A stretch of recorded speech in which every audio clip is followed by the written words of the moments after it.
haircut going in the time of COVID. And Nick Tang, I don't know what we're talking about, but it's going to get crazy. All right. You got a freaking tight haircut going live in the time of COVID. And Nick Tang, I don't know what we're talking about, but it's going crazy. Right now, waiting on the other speakers to come in. Let's everyone know we're started at 7:10 on the dot. All right, Mr. Joel Kraut is about to join us. Here we go. Joel, you here? I can hear you. Yes. Hello. What's up, Joel? How are you? How you doing, man? Man, you looking better than ever, baby. What? You looking better than ever. Wise ass. Hello. How are you? I missed the get-togethers. I know, right? So we're all adapting to the times to make it happen still. So I love it. Yeah, it's good. Elijah, what's your Instagram handle? Is it Eli Barber 1? Yeah, bro. Let me add you on Instagram. So you're sitting in Nick's seat. Wait. Bro, give me 5 seconds. Ready? 5, 4. Oh. I thought maybe you were flipping people tonight and superstar. No, Nick's heading down right now. We are currently in his garage. So as you guys can see, there is insulation. So it's nice warm in here. Nick hasn't rented out his garage? No, it's surprising, right? Surprising. I don't believe that. But that's coming next. He's slipping. I know, right? We gotta talk to him about that. He doesn't have a nice Section 8 person in there? Carmelo hasn't sent one over for you guys? Come on. I know, right? We could definitely fit some people in here. Get some real estate folks in here. For anyone who's tuning in on Facebook, Meetup, YouTube, I'm just going to let you guys know we will be getting started at 7:10 on the dot. We are waiting for 2 more speakers, Nick Tang and Mr. Chris Allessio. And from now until then, you just do small talk. Oh, and Nick's here, ladies and gentlemen. Oh! White party? Is this a white party and I didn't get the invite? You got the invite. That's why you're on here. I'm usually buying a white party. Okay. Oh, yeah. Okay, great. Where you buying one over there, dude? You're supposed to be off over here. Hello, check. Okay, good. Awesome. So this is Uh-oh. Did you turn something on over here, dude? I don't know. I got it. It's done. Put it up. Charles, can you hear me? Yep. Sound handsome as ever. Awesome. Joel, you hear me? Yes, sir. Good. Joel, Yeah. put your monitor down a little bit. I want to make sure you get a good angle. There we go. How about the angles? Yeah. Oh, goodness. Chris is Joe, on. you got Instagram, bro? Chris. No, I'm going to get connected this coming week, though. What? I'll be up this coming week. I can't tag you right now. That's not going to work. I'm sorry. You got to angle We're going the camera. live right now. Hey, Charles, Chris, Joel. Charles, you got to angle the camera because I can just see your eyes. Okay, it's you. I'm good, right? I got you. Don't worry. Okay, no, I just want to make sure it represents you. You know what I mean? I'm front and center. Yeah, because this is gonna go like 10,000 people. So. 10,000. Nick is your house calls? What happened? Nick, is your barber making house calls? Oh no, not my barber. I'm his barber. If you No, can't he's tell. not. Just because his name is Elijah Barber doesn't mean he knows how to cut hair. Actually, I do know how to get here, and you know that. No, Yeah, but he's lined up tight right now, man. You looking fresh, Man, Elijah. I'll take my chances of Elijah's cutting hair with the Clippers. Yeah. There you go. No, he's actually good at it. He is actually good at it. It's in my blood, baby. Come on. So how you guys doing? Any crazy stuff on the market right now? Have you seen anything crazy? I'm seeing stuff flying. Yeah. So they're moving. They're not. Dude, every day, I kid you not, I probably have 3 or 4 pre-approvals for new buys, and then I refis coming in, and I still have new purchases that are like people are buying. It's very healthy. I mean, rates are still good too. Wow. Yeah, I think Chris is right. We're getting a lot of requests for hard money loans. We even quoted somebody 6.4 on the 30-year, no looky type stuff. No doc? Yeah, that person was perfect though. They had 8, they had 780 credit. They met all the essentials, which is hard to do, but if you can get there. What kind of Joel, what type of Joel, if you don't mind me asking, because I get a lot of those that come across my plate, what is that if for perfect, and what type of assets do you have to show or you don't to get that non-QM stuff? So right now, the biggest thing is liquidity, credit, and experience, right? So in general, the people that we usually use that were down to only 2, they're pretty much frozen again. But the ones that are over 5 with, current owned, those people can still qualify. You're looking at people 680 to 700 and above, at least 3 to 6 months of payments in the bank. And unlike before, where the money came from matters. So it cannot just show up like the night before closing and give us bank, like we used to do. So, Chris, for you, are you noticing that a lot of these pre-approvals are coming in for like certain price ranges, or are they kind of all over the place? Are they coming in for what? Certain what? Like certain price ranges, like $300,000 to $400,000 houses that people are getting pre-approved to purchase, or like the new loans that you guys are getting? Well, all right. So I think that the short answer to that question is like definitely the sweet spot is 400, 350, 400 up to like 650. But Right. the big kicker now is, pretty much all lenders across the board are struggling with jumbo. So you got to try to get onto that 510 limit, and that 510 limit really is a drastic change in pricing. So people that are there's always going to be that buyer in tri-state. It's almost impossible not to hit that 510. Mm-hmm. But I'm telling people, if they're close, throw a few dollars at it to make sure you get under a 510 loan amount so you avoid the jumbo, because the jumbo market on the secondary market is like pretty much dried up. Right. People still they don't want to touch it. So that means that whoever's going to hold the paper, they're assessing the risk differently. So Makes sense. if you can get under the fund, then I highly recommend, because the pricing is ridiculously different. Right. Well, that's good to know. I think I missed a gold nugget. I don't know. Yeah, I heard it was big nugget, not big QM. gold nugget. No, I asked Chris, for the new loans that they are getting, the new inquiries, are they for like certain price ranges? And he's like, on average, like 350 to 6 is still a good market for getting those new borrowers at the moment. But what he's saying is that like when it comes to selling them on the secondary, right, like that's just It's not harder. happening with the jumbo loans.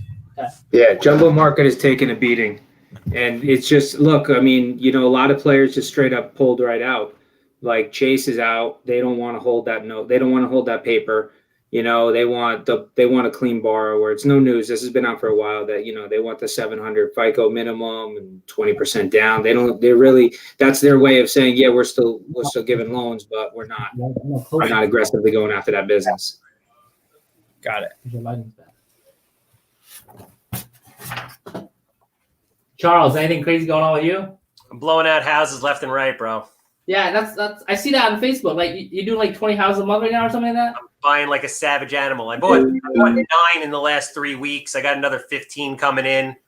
I'm gonna start. I had my last presentation on Monday for my master's degree, so I'm done. And now you're gonna see me on TV. I'm gonna be everywhere, bro. Commercials. I'm gonna buy a house if it stinks like cat piss. I'm your man. I'm gonna haunt people's dreams, man.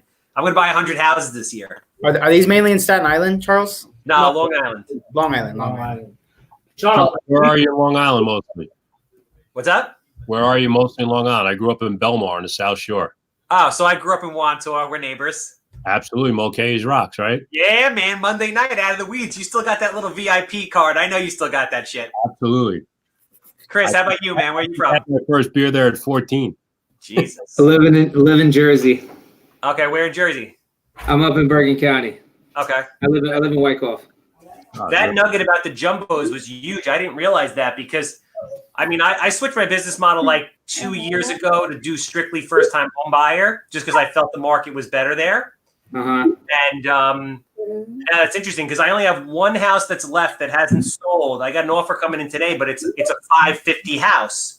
So, that makes sense. You're not going to get that 3.5% buy, or you're going to be over the 5.10. Somebody has to come in with like really at least 10 but 20% down. Yeah, no, 100%. Listen, it could legitimately be a point to a point and a half in the rate difference, or to get into something reasonable, they might have to buy it, which traditionally my bank doesn't do that. That's not the type of lender we are, but that's just across the board to get into that. They're basically,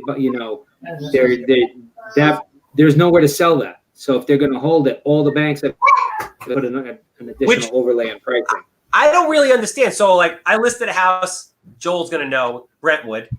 Just a pump and dump. I bought it, put it back on the market, $299. Place is a shithole. I got offers $40,000 over ask. This was last week. They would rather lend to that borrower than a teacher and a fireman buying a $650,000 house in Massapequa. I don't understand. Yeah, no, that's a valid argument. I mean, listen, that's above my pay grade to why the whole secondary market is the way it is. But essentially, this is the way it is. You buy, and from a traditional lending perspective, we originate loans, right? So Freedom Mortgage is very large. We're one of the top 6 or 7 servicers in the U.S. So not only are we servicing these loans, but a lot of these smaller banks and brokers and people like that, they have to sell in order to originate more. So if they can't sell their loans, that's it. They're limited on how much they can originate. So for whatever reason, the secondary market has placed additional actions / credit and risk assessments and overlays onto these loans. So they're basically saying if they're not going to buy it, and what the secondary market investors, I still think what we're seeing is that although the government has stepped up, they're the biggest one backing these loans. Yeah. None of the other people who are traditionally buying them on a secondary market are still buying them. So they're like waiting on the sidelines, holding their cash, because nobody knows what's going to happen with coronavirus. If they're going to come out with a vaccine, maybe all this goes away and then things go back to normal. But if they don't, they're basically betting that, there's potentially that people are not going to be able to come out of forbearance if they're in forbearance. They're not going to be able to pay those loans back. And then it's going to be a snowball effect and they don't want to be holding bad paper. So they're saying to themselves, and believe me, there are different if you come with a tech job, a healthcare job, a first responder job, and good assets, good income, you're definitely going to get a little bit of preferential treatment than, getting through in the skin of your teeth. But for whatever reason, the secondary market for jumbos is just not attractive. So investors that were buying them, they don't want to buy them. So that means whoever's originating paper, and if they're going to hold that paper, they're like, I hope this loan doesn't go bad. I don't want to hold bad paper. It's one way to look at it. And they're like, I'll sit on the sidelines and stay cash heavy and wait for things to open up before they dip into a bad investment. Right. Yeah. But No, I get it. Your point's really well taken, because in the 2008 through 10 crash, I personally was a builder developer, got cremated. But one of the interesting parts that developed for myself was what Charles was talking about. We had a lot of high net wealth people that had good credit. They had assets. And all of a sudden, this thing called DTI didn't work anymore, right? And there was this jumbo problem that no one even knew what it was, but nobody wanted to do it anymore. And people with 780 credit scores with $1 million in the bank that could go put down $400,000 on $1 million purchase couldn't get a mortgage. But they would give it to somebody who could barely make ends meet, put down 3.5% on a $300,000 house in Brentwood. That was the risk, right? That's insane. So for myself personally, we got to build a little business out of figuring out and finding the homes with portfolio lenders that will do the types of loans you're talking about at very rational, reasonable interest rates. They're usually on 5 or 7 or 15, not 30s. But now all of a sudden that person doesn't have to meet Fannie Freddie and into guidelines, and bang, they can get a mortgage again. Those banks also quite frequently, are we on live yet? Yeah, we are. We've been on live. We're just letting you guys. One of the things that isn't talked about frequently, and one of the reasons there's a lot of high net wealth people that want to do this, if they're in cash businesses, one of the hardest things to do off the record in America is to wash cash now. Chris, I'm sure you're very, very aware of it.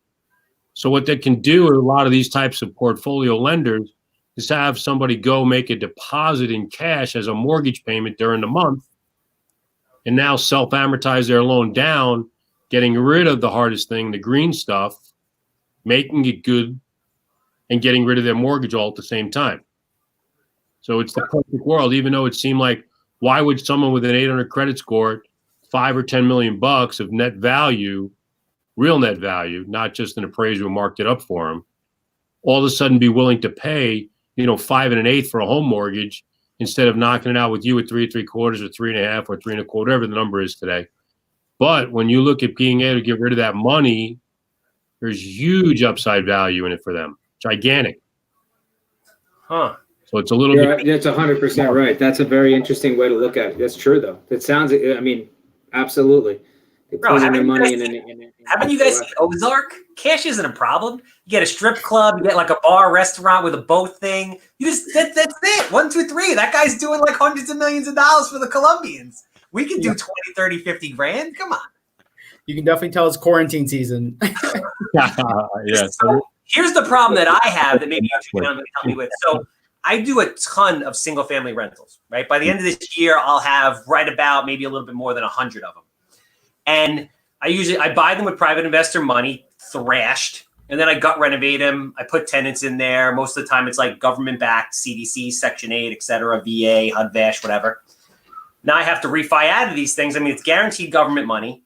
And all the non-QM stuff is gone. I was doing like 30-year with like Lima One and Finance of America and all those guys. But now that it's done, there's none of that. So I have like 10 properties, 10 properties that I need to refi out of, and the money's gone. Well, if the credit matches what we talked about a little earlier before we jumped online, give me a call. We could do that for you. Yeah, 30-year product? Yes. What happened? Yes, 30-year product. Did I say something bad? I'm sorry, Nick. You didn't say anything bad. It's just we want to get started. And I thought we've been going. We want to save the answer to your question to the end because it's a really good question. Right. The big question. Okay. So we want to save it. So Elijah, take over. And Charles, you're always spitting fire, baby. Come on. We know the game. Yeah. All right. Charles, Joel, and Chris. Ladies and gentlemen, we are ready to get started for tonight's event. First and foremost, my name is Elijah Barber. I have the opportunity to co-host tonight's event with my good friend Nick Dang, who's right here. Real quick, okay, before we get this started, I want everyone to look at the comment section, whether you're on Facebook, whether you're on YouTube, whether you're on the webinar platform, okay? I want you to put in the comment section where you're watching from. Are you watching from Brooklyn? Are you watching from the Bronx? Let us know where you're tuning in from and put in the comment section and make sure you have explanation marks because we are excited and ready to go. Let's see it in the comment section. Let's see where people are tuning in from. William Delinko said, looking good, Joel. Doug Paul, social distance. Yes, we are all doing our best as we can see. There's also a lag time, a 20-second lag. So what you just asked is not going to hit the chat until like 20 seconds later. Okay. We got Rockland County, G from Rockland County, Antonia from Brooklyn, Mandeep from Mamaroneck. Need to work on my English. Bronx. Yeah, Staten Island, Brooklyn, Harlem in the house, West Village, Long Island, Queens. Awesome. Listen, guys, I'm super excited for all of you guys to be here with us. There's a few quick announcements that we have to make before we get this started.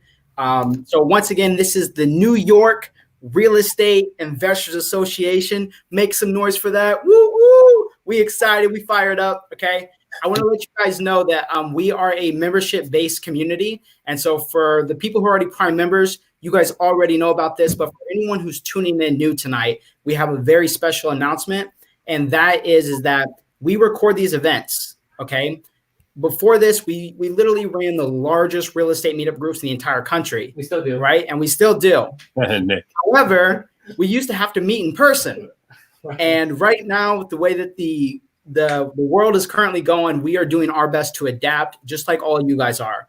And so what we have decided to do is we have decided to take everything during this time to the online space. As you can see, we're doing a webinar right now. We're bringing live people to you guys that are local to the New York markets, that are experts in their space. Okay, and we get to dive in. We get to ask them questions. We get to figure out what they're currently doing in these uncertain times. Okay, and so for anyone who's new here tonight, I want to thank you guys so much for tuning in. But I do want to let you know that we are a membership-based community. And so at the end of the event, Nick will be sending you guys out a link that has access to our membership and has all the details to it on there. Okay, so if you guys are excited, if you guys are ready to learn more about today's event and get this thing started, I want you to post NYREIA in the comment section, put exclamation marks, and let's see it. Tell people about comments, like questions. Yep. And so today's topic is basically how are we leveraging other people's money, right? One way to do that is with hard money, right? Which we have Joel Kraut, who will be speaking over that. We have private financing. We have refinances. We also have residential conventional loans. Okay. All three of these guys are going to be talking about that tonight. And I'm getting ready to do introductions for them. And then we'll let them kind of wrap up my introduction. But before I get into that, there's one rule or one flow that I want to share with you guys. We have the comment section here. Okay. And this is very important because this is kind of how we network. This is how we communicate with each other. So if you have a question, as soon as it comes up in your head, right? As soon as the light bulb goes off, I want you to put the question in the comment section as soon as you have it. Okay. Whether Joel just dropped some fire or Krish just said something that made you go, wow, and you have a question or something wasn't clear, put in the comment section instantly. And what we're going to do as moderators is there's three things. One, we're either going to answer it through messaging you back in the live comment section. Or two, if your question makes sense for what we just discussed, we're going to ask your question out loud. And what's really cool, Nick, the man here, he's able to pin up your comment right down here. Can we go ahead and do an example of that? Can we put up a New York REIA post so we can give these people an example? Daniel, what's up, Dan? How are you? Right? And so we'll put up your question live and everyone can see it. We'll ask it and we'll get it answered. Or last but not least, at the very end of this live event, we will have a big Q&A session, which we will try to address all the questions that we missed and get whatever questions you guys need answered. We'll get them answered then at the end during the Q&A session. Okay. So without any further ado, let's kind of go ahead and get into intros. So first and foremost, we're going to be starting off with Joel Kraut from Bridge X Fundingl. Joel, please give our audience a brief background. Let us know kind of who you are. Sure. My name is Joel Kraut. We've been in the space. My partner and I have been lending money since about 2007. We lend in New York, New Jersey, Pennsylvania, Connecticut. If it's a good deal in Massachusetts, Delaware, go down to Florida. But like most, we have trimmed down, not from all 50 states anymore. Right now, we are lending two ways. We are lending our own money and keeping them on our own commercial lines. We do have access again now. Some of the people in the back office world are starting to open up. The terms and conditions are obviously significantly different than a month and a half ago, right, but it's loosening up a little.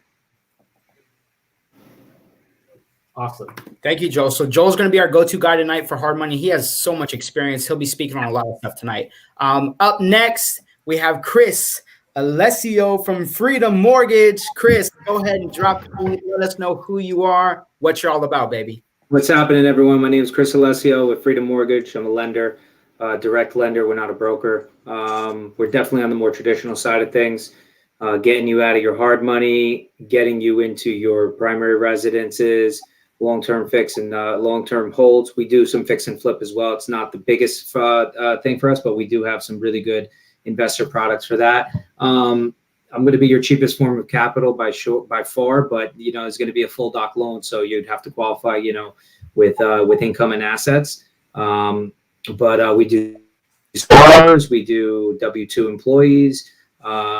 Very well versed in that. I myself also a fix and flip guy. I also have a bunch of rentals that I do. So I'm also a landlord, portfolio holder.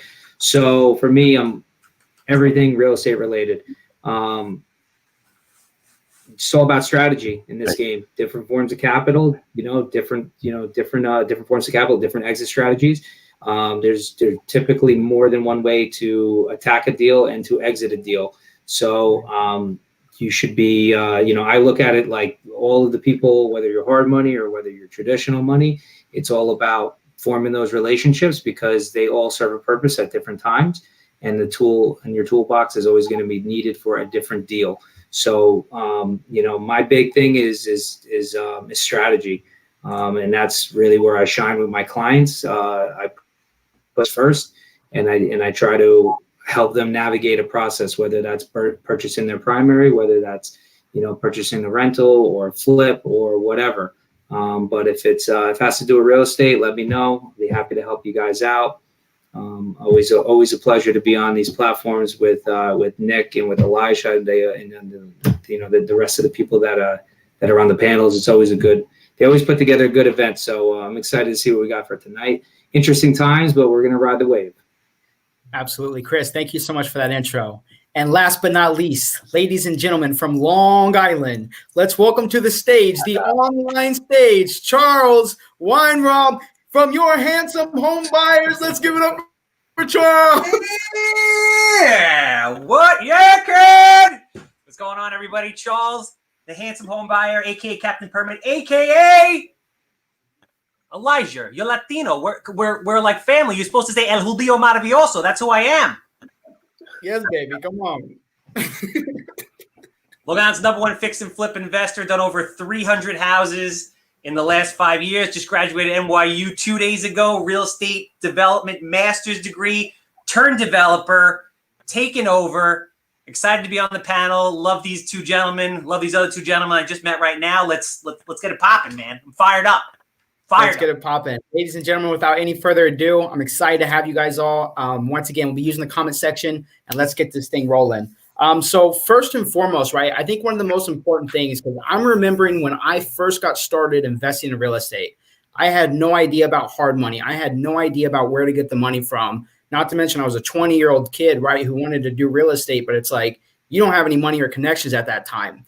And a good thing about these three gentlemen here is that they all have all the experience that we need, and we get to learn from them today. So Joel, let's go ahead and start off with you. You're the hard money guy. And so based off kind of how things are going right now, what would you say is kind of like the new landscape for a borrower who's wanting to come to you and get a loan to be able to purchase a property? Talk to us a little bit about that. Also, you have a big background. Right. In development, fix and flips, buy and holds. What made you get into hard money? Well, when I started out in the late 90s up in Newark and buying, fixing, and flipping before it was really a cool thing to do. There were no infomercials yet. And a couple of guys down the block literally saw me doing more than one house at a time. And they, like, bro, how are you doing that? What's up? So I actually started to explain to them that I was able to raise money, privately through friends. And they started to ask me if I could do that for them. And from that, it really started to spur business for me where I actually got paid a little bit on each one of those transactions when I put it together the deal. We would offer people interest plus a little kicker on the back end back then to attract the money. I think, at my age, obviously I'm older than the other people on the panel and most of the people listening tonight. And Elijah just mentioned something about himself. He could remember back when he was a young guy doing this. And I think you always have to think like a young guy and be very creative in how you raise your money. It's not easy this week. It was easy 2 months ago to raise money through gentlemen like myself and women like myself doing this as a lender. Now it's a little more difficult. Credit scores are coming up. The box has risen from 600 to 680 and literally overnight. There was not really much of a walkthrough. Some lenders are shutting down to over 700. A lot of guys have cut back from, let's say, 85, 90% of purchase prices, in some cases 100, back down if they'll do the deals to 60 to 70%. Most now this week, I think, have been reopened back up to about the 80% marker. So if you have good credit, you have some experience, and you can prove your own liquidity, you can get back to about 80% of the purchase price. If you're a superstar, because of desperation to get money out, as much as they want to conserve it, I would expect that to go to 85% fairly quickly. You'll see that, I think, coming quick. We've already quoted somebody down to 9%. 2 weeks ago, we couldn't get below 10.5. Now we're already back down to 9. If you meet that box, that person was very sexy on paper, but it's there, for Nick Tangs of the world, right? Those types of people and players that have that kind of experience, all kidding aside, Charles, Krish, also with his portfolio would fit. It's difficult for a newbie, though, right now. I know Mario, I don't know if he's listening tonight, so I just quote it real quick, but I chuckled when I saw his post where he puts up, what you can expect from him as a lender at Arcad. And he wrote 0 to 2, JV, we're ready for you, type of thing. If you are a newbie, it's definitely going to be very difficult, more challenging road. The best deals are really 12 and 3 at best, if you can find them. 65% ARVs. I'll be honest. Look, we had access and have access to the money, so we put it out. I think where we're sort of leveling out now, though, at 80%, 100%, 65, 70, that's probably a more realistic market model that's survivable for the community than, 90, 100, and, 80. Right. Okay. Yeah, that's great. And then so you kind of talked just a little bit about the background with rehabs. And so why do you think it's so much harder right now for a newbie investor to come and get a hard money loan from someone like yourself? Well, I think also, a lot of us have cut down on the renovation allowance. So, from some of the box type scenarios where you got the best leverage, we're also hemming in what you can borrow as renovation dollars to about the $70,000 marker. So we're all trying to find the cosmetic rehabs. Right. Tom said, he bought it, put in a quick dollars and went. We're looking for deals like that now. We don't want to be stuck and saddled in the extension mode. I don't want to become your buddy and partner for 18 months, 2 years. 2 years ago, it didn't really matter. No one cared. The market was still rising. You guys paid some more fees. It was okay. But now more than ever, we want to get in and out. We want you to be in a position to get in and out. And I think it makes it harder for the newbies in particular. They don't really have the same access that Charleses of the world do to properties. They're getting what's left to buy. Charles is getting what you want to buy. I want to lend to what you want to buy. It's much more challenging for me to lend to that. I personally believe that, guys will say, just charge me an extra % in the rate. I actually think that's the absolute opposite of what I want to do. By charging more, I'm making the deal more strenuous for you too. And I'm making it more likely that you will fail. I would much rather lend to guys at a very fair 10 and 2 and 9.5 and 2 all day, knowing that they could afford that weight in the deal. There's plenty of room for that. I feel more comfortable, more confident, and they don't have the stress. Now we're also building in interest reserves. Some of the money has interest reserves, some doesn't. It sounds great, but it does cut down your proceeds into a deal. So again, as a new person, you're needing to come with more and more money to the table. For those that are capable, that's great, and we're happy to work with. But it knocks a lot of people out. You really need a JV partner at that point. So the JV partner model is acceptable right now? Yes. Okay. That does. Questions. So that means if you're inexperienced and you have a partner that knows what they're doing, can show a track record to you that shows that, you would approve it. We could approve that, yes. Okay, awesome. Got it. And so, Joel, I would like to kind of get in a little bit more on the hard money section side of things when it comes to evaluating deals today. Because I know, months ago there was certain criteria, and I want to kind of talk about what like the new criteria needs to be. So for us as investors, when we're valuing properties that we're going to bring to you to potentially get a loan, how does that deal need to look? This way, you're willing to underwrite it all day long. Well, I think one of the things you need to do is really pay attention to value and not overstate it. As deals come in, a few a day and then sometimes more on the busy days, the ones where we instantly look at it and just sort of go, that's ridiculous, that number. Those go to the bottom of the pile immediately. You get frustrated calling all day. What's up? What's up? Where's my loan? What's going on? But the reality of it is, if we're looking at 8 deals in a day, you want to look at the 3, obviously, that make the most sense, right? So I'm culling through the pile quickly. Most of the areas that we're all lending in, we know the areas pretty well, almost down to the street. And we have a good sense of what the appraisal will eventually come in at. Could it be different with Corona? Yes, it could be. But so far, I think the other guys that are here tonight also would say we really haven't seen a change in that math yet. I mean, I don't know if you guys have, but I haven't. And based on that, we're seeing people that still want or need the deal to stretch to 75% of the after repair value to really make it workable. And that's just not there now. We can't do it even if we wanted to, unless we're going to put up 100% of our own money. And quite frankly, if I'm putting up 100% of my own money, it's on the 65 to 70 and for the guys that I already know.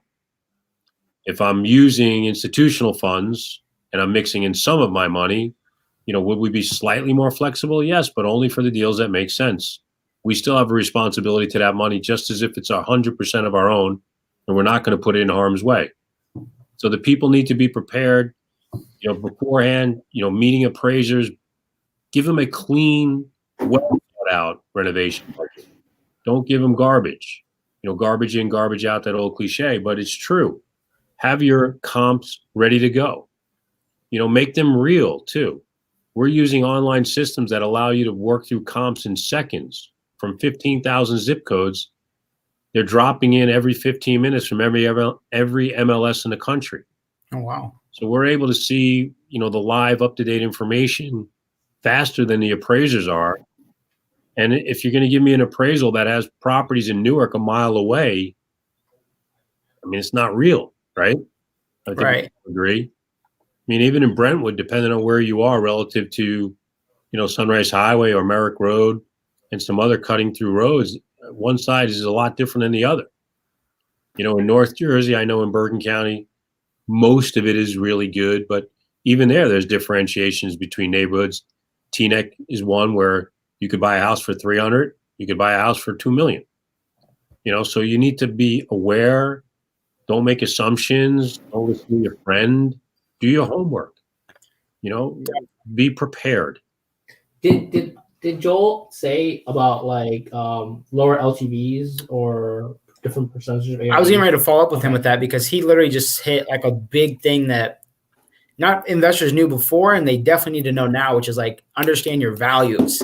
And so because we're in such an uncertain time right now, Joel, when it comes to determining and fix and flips, they take 6 to 12 months. Right. When it comes to determining values, when we're getting ready to make an offer or select to purchase a property, is there based off today, is there a certain calculation that we might make for the fact that the market could potentially go down or maybe, stationary or maybe even up?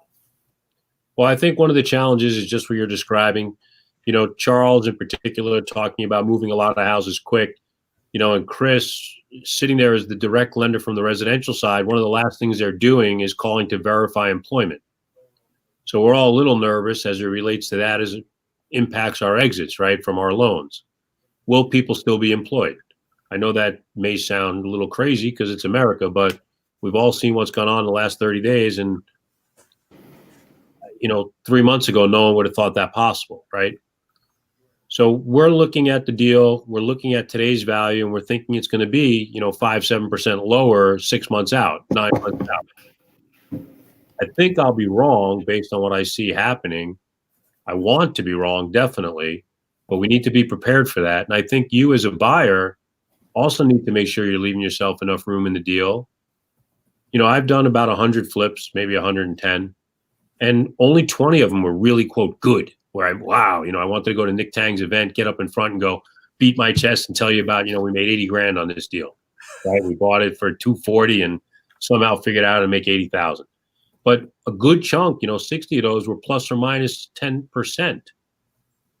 And if you're plus or minus 10% and the market drops 7 and you've paid carry costs, you're 0. Right. You need to be prepared for that. You need to be thinking that through. Make sure you're comfortable with your buy spots. Every one of the meetings I've attended with you guys over the years, anybody else's meeting. We all start with the same premise. Real estate is only about one thing. It's not necessarily location, but it is, what did you buy it for? You make all your money on the purchase. Now more than ever, you need to really be conscious of that and really think that through and make sure you are buying properly. I love that. Thank you, Joel. Anything else we want to add with Joel? Good. All right, let's transition here to Chris. Chris, so you're primarily, as you said, as soon as we got this thing started, you guys are still receiving a lot of phone calls. People are coming in, still getting loans today. So can you talk to us a little bit about how you got started with the residential loans and the refinances? And then I'll ask you another question after that. Well, what do you want me? How I got started with people coming in for refis? Yeah. In terms of the residential space. Yeah, how you got into the space of lending it, period? Were you doing that from the get-go, or did you were you doing fix and flips first or things like that? Well, I came into the space a little differently. I actually built a company with 4 other business partners in another industry. And I remember it was like, I don't know, it was a while ago, maybe like 2010 or something like that. And I was building that company up and I started doing real estate at the same time. I got in initially, I got in the industry around like 07, 08, right around the crash.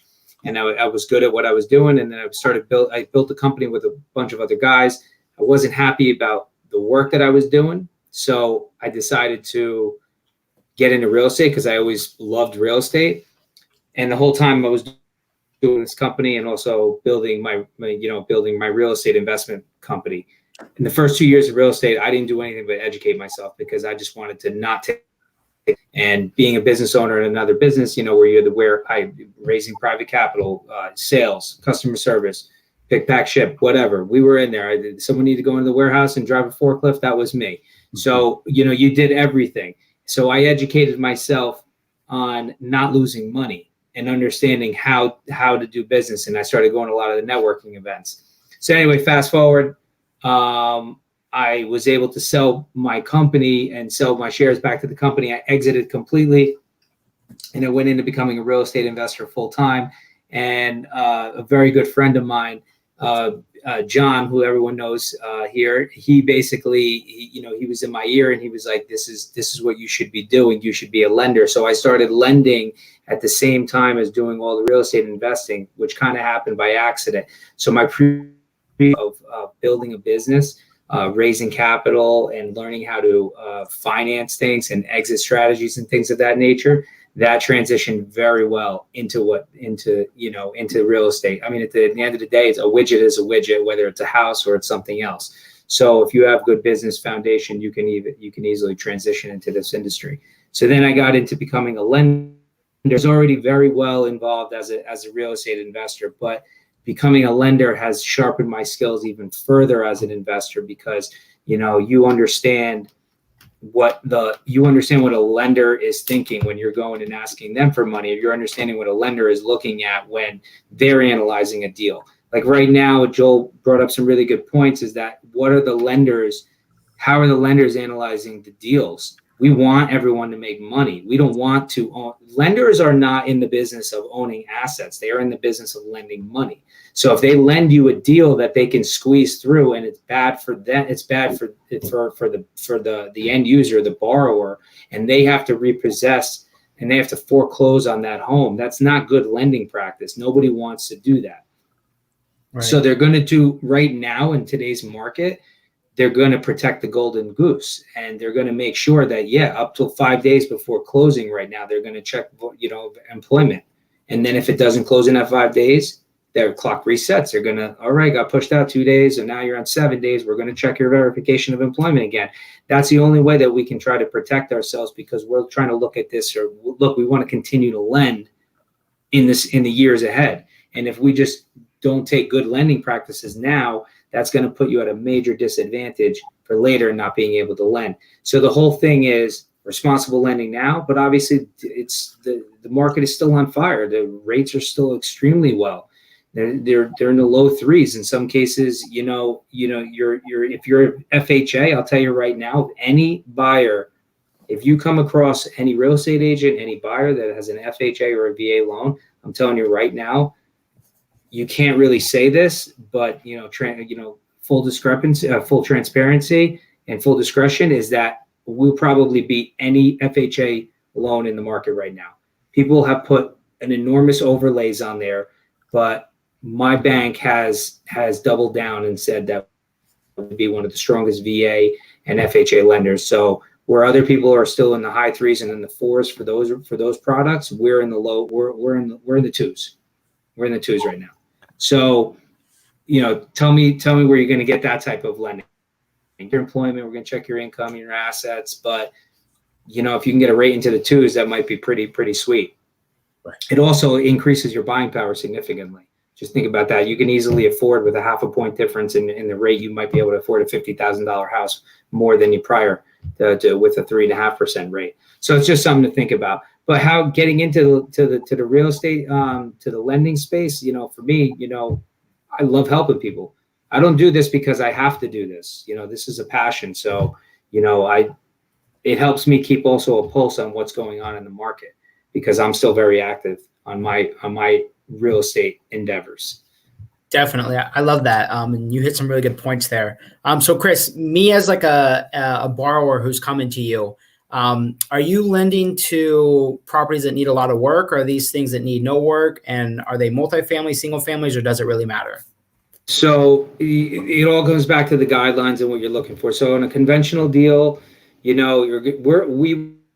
type of loans that we sell and we originate are Fannie Mae, Freddie Mac, VHA, USD. So it just goes by the guidelines. You get a house that's a little bit more beat up, when an appraisal gets done on it, if there's issues and it's an FHA loan, paint, peel, and chip, stuff like that, broken windows, things of that nature. If you're doing an FHA, it's either going to have to be fixed prior to closing on some of these issues, or it's going to have to get turned into a renovation loan, 203K or something like that. If you go into the conventional deal, conventional product, they end up overlooking some of those things because the guidelines loosen up a little bit. So whether it's single family, multifamily, yes, still investments, we are doing all of those. We're still lending. So self-employed borrowers, not a lot of people understand self-employment income. Fortunately, I do. I understand it very well. It's one of my niches. And self-employment is a very tricky income because it's all in the tax returns. That they don't lie. And I can tell all the investors out there, because I work with a lot of them, don't tell me you made $3 million and then look at your tax returns and I get it. You can write everything off, but are you going to be mortgageable at the same time? That's typically when people get, when the rubber meets the road. But other than that, I mean, listen, we're still lending we're still lending. We have no intentions on pulling back right now. Definitely, yeah. Especially based off the new loans that you guys are putting out, it's good information for sure. Let's transition a little bit now to the refinances. Maybe we're investors. We just bought a property and we're just finished renovation. We just got it rented out. What are you seeing right now within the refinance market? What are you guys currently experiencing? Okay, so for self-employed borrowers, this is not a fun topic. Okay. Because yes, we'll still do them. And yes, some people are pulling out of that space completely. We are still doing those. Fannie Mae and Freddie Mac have issued guidelines, okay, that they've increased their guidelines or tightened their belt on the guidelines of what is allowed to be done. And for instance, previously used to have like 6 months reserves. If we're using rental income, you need to have on like a multifamily, you need to show 6 months reserves on that particular property. Now it's possible, if you need that rental income and you're self-employed, you might have to show 12 months reserves. Okay. Obviously you're going to have to show leases and make sure that you qualify from a debt to income ratio in total as well. And that's per property. Okay. Per property. If you have 10 properties under your belt and you're using income on those 10 properties to watch the pity payment, you may have potentially up to 12 months reserves. Now there's some loopholes with that, and there's some strategy involved that if you show nice returns, there's ways to get around that. But, you know, I'm giving you worst case scenario right now. And I'd rather give people the worst case scenario. That's why I tell people, especially self-employed borrowers, and I've been doing this a long time, self-employed borrowers, you should really be very serious. You should build your business. I don't care if it's one flip you're doing a year. If you're self-employed and you're doing flips or wholesales or whatever you're doing, it might not be a bad idea to show that profit on your returns. Self-employed borrowers, that's the only way that we can quantify what you make in a year. It's your net. It all comes down to net profit. Have you ever heard the expression talk net?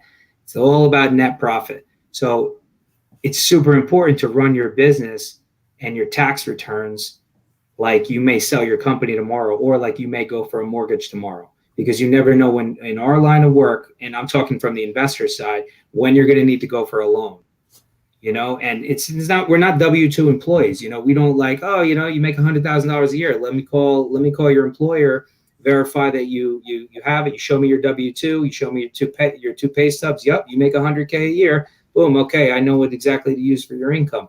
We're self-employed borrowers. We can write off a lot of stuff. So it's a gift and a curse. You can write a lot off, but then you might not be mortgageable tomorrow. And then what happens? You might have to wait a whole calendar year till you do your next filings. So I always tell people, if you're right around that cusp and you didn't file yet, like right now, people, we got an extension. So due to COVID-19, you can extend into July. So if you're 2019 and you're trying to get things done, it may be a good idea to do a couple drafts of your tax returns to show what you may need to show more income, you know, as opposed to filing and then potentially having to amend them should you absolutely need to qualify. Because that non-QM market has dried up. And I hear a lot of people saying, and yeah, I know some of them may be starting to come back, but to Joel's point, the guidelines are going to continue to get stricter and stricter until the full ease just opens back up. But that's not in the foreseeable future right now. So if you absolutely need to qualify, like now, they never would look at the products because they're like, just go with the easy, the cheapest, the easiest form of capital with the most expensive rates, right? So mine's the cheapest form of capital, but it's also a lot of hoops. You got a full documentation. So right. Yeah, it's a give and take, right? If you want to get the best, you got to also, if you want to get the best and the lowest rates, you got to come in. Also, you got to show there's more documentation. You want the higher forms of capital, it's going to be a lot easier to get, and it's going to be a lot less red tape. But now that we saw that one of those is completely gone, or barely there, you kind of only have one more option. So now I don't do those type of loans. Me like, hey, can you do this type of loan for me? I need to get out of hard money. My private investor is asking for his money back because he lost his job. Whatever the case, you know what I mean? There comes a time when you never know what type of loan you're going to need to go for. So have the income docs ready to go. Definitely. So based off kind of what you just shared is that you guys are still actively doing refinances, but the only additional thing right now is that the investor needs to show a lot more capital than what it was like previously. Typically reserves. If you don't need the income to wash your pity payment, you can cover that. So for instance, I got a borrower I'm doing a deal with right now. He's got 3 rental properties. Mm-hmm. We're not showing rent on one of those rental properties. Between his income, his W-2 income, and his and his rentals, he doesn't show one, even though they're leased up. We're full payment, the full principal, interest, taxes, and insurance. And that deal still works with his new cash out of the new proposed debt that he's about to take on.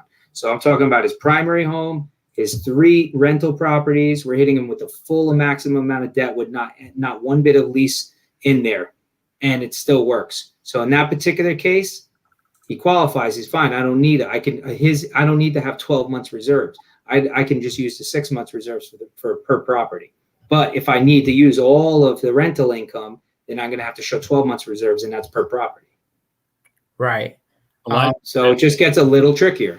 Go ahead, Joel. Can I ask a quick question? Yeah. Yep. Chris, under these programs, how many loans is an individual allowed to have in their name? Typically, Fannie allows 10 loans, up to 10. Okay, so that hasn't changed, right? I thought that was the No, number. that hasn't changed.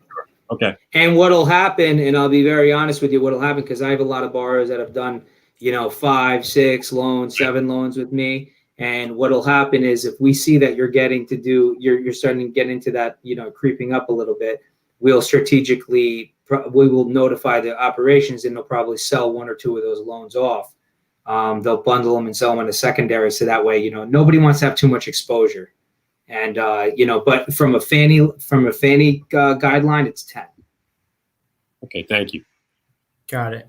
Nick, any questions for Chris? No, everything's good. Yep. So we'll come back to Chris at the end for the big Q&A. Let's hand over to Charles.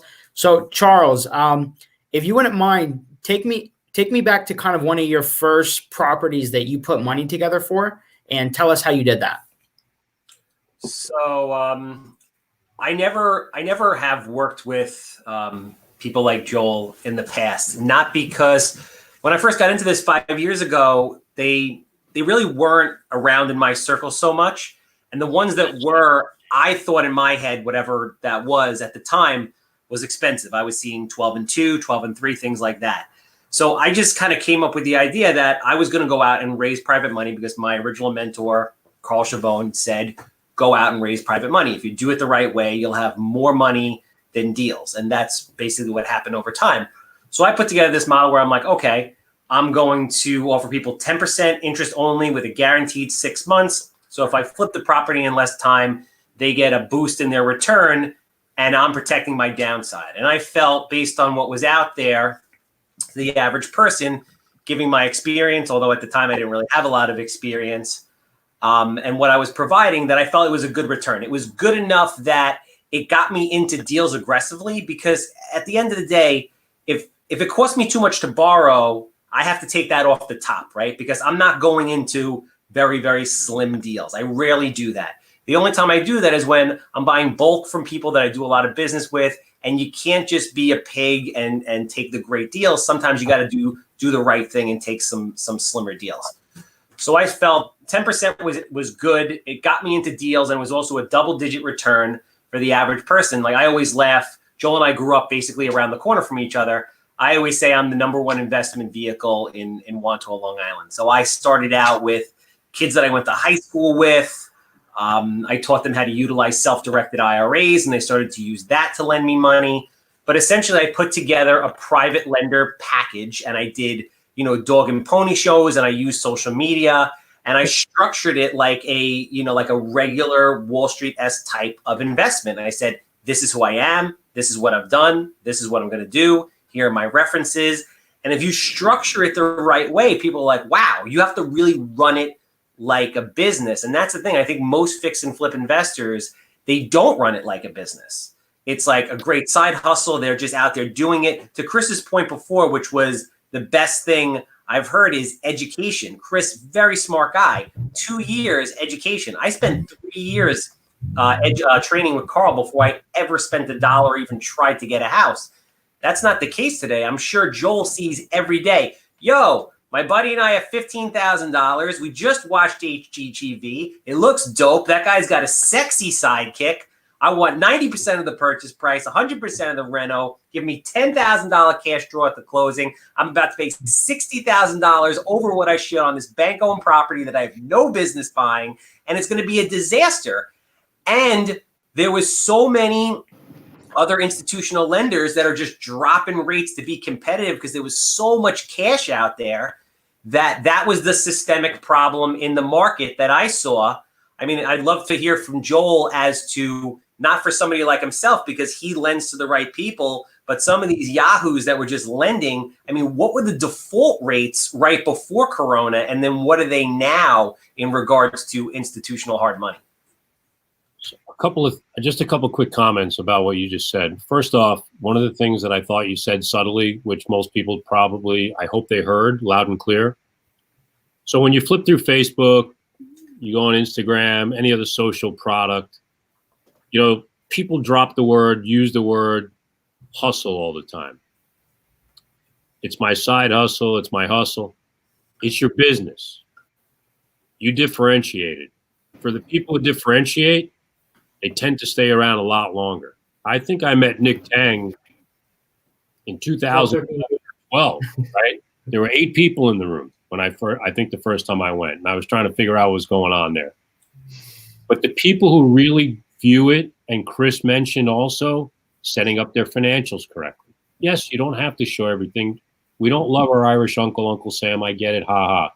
But, some balance so you are mortgageable, even to a guy like me who doesn't need the Wells Fargo-like standards. But we still want to see you're something, right? You have something going on. And to your point, though, treating it like a business, educating yourself. Some of the people that you were also describing would almost get indignant when we told them no. Yeah. Right? They thought it was our obligation to lend them money. No, lower. Yeah. We had to, because there wouldn't be another them in 10 seconds. And it was, going in the wrong direction. I was on the phone with one of the big providers that you guys all know the name of, probably about 3 weeks before Corona started. And we were talking, and I mentioned some things about default rates. I was here on Wall Street for about 22 years. So we're pretty familiar with 1, 2, 3. 1, 2, 3 is a standard deviation model. And the third standard deviation, what happens in, anarchy, not anarchy, but, a mass decoupling of the market. They told me I was out of my mind, that it couldn't happen. 3 weeks later, they were shut down. Default rates are right now running 30 to 50%. Delinquency is 50%. That's an untenable model, obviously. Wow. Yep. Our last loan that we did just before the shutdown, one of the companies called us during the closing and asked to wire the money back. The money had already gone into the borrower's account. So it was mass destruction what happened, obviously. Unfortunately, I'm obviously a little older than you guys, but sometimes when you have only 20-year-olds in the room and they don't really look at the math model, bad things can happen occasionally. Yeah. So 50%, that's scary. That's bananas. I mean, I've been having conversations with some lenders who are talking about purchasing NPLs, Yes. institutional NPLs in like the next 6 to 12 months. They feel that that's going to be, for me, it looks like this is all going to go in waves, and it seems pretty clear. And I'd love to get your feedback on it as far as, what to purchase right now and going forward. I see right now as the striking for estate sales and people that can actually sell. And then I think like 6 to 9 months down the road, all of a sudden the banks are going to realize, oh, this overpriced bank shit, like people aren't buying it. So we have to dial it back. And then 12 to 18 months down the road, you're going to start to see massive amounts of short sales from those people that got modified 2-3 times from 2007 that were just like teetering on the brink of disaster, and it just happened. Charles, we're going to get into that at the very end. No, a little bit, yeah. In a little bit. Continue your story. How did you raise money? Sorry, man. I got ADHD bad. Like, I'm all over the place. I'll always close the loop, though. I promise. So that's what I did. I made up that private lender package, like Carl taught me to do. And I would have dog and pony shows. Like I would work with people who run networking groups, and I would say, listen, get 30 people in a room at Ruth Chris Steakhouse for a lunch. I'll pay $25 per person on the bulk rate that Ruth Chris has. And I'll stand up there and be my charismatic self and talk to them about what I'm doing. I would post things on social media. I would go to, local RIA organizations like Nick's. I mean, those things are priceless. I've raised a ton of money in those rooms. I've made a lot of friends. I've gotten a ton of deals. You got to work, man. That's what it comes down to. Like, this shit isn't easy. None of it easy. These 4 gentlemen here, bust their ass. We're out here on a Wednesday, 8 o'clock, spitting fire. That's what it takes. But if you do it right, you'll have more money than you know what to do with. I always tell people, I was like, money is the easiest part of this whole business.